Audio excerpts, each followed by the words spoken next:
Hey everyone, welcome back. If you are switching from a traditional IDE to Visual Studio Code, you might be looking for a new project button that just isn't there.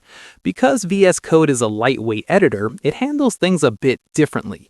Today, I'm showing you the right way to scaffold and start a brand new C# project from scratch.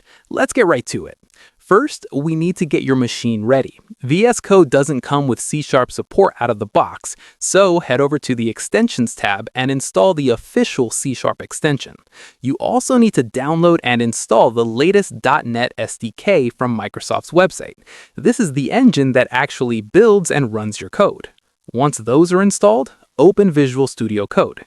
Instead of looking for a new project menu, go to File and select Open Folder. Create a brand new folder on your computer, give it a name, and hit Open. You're basically telling VS Code that this empty folder is your new workspace. Now let's generate the actual project files. Go to the top menu, select View, and open the terminal. In that terminal window, type out the command .NET space new space console. This tells the .NET engine to drop a basic console application template right into your folder.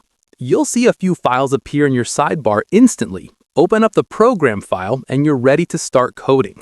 Just a quick reminder, VS Code doesn't always auto-save before running, so make sure you hit save after making changes.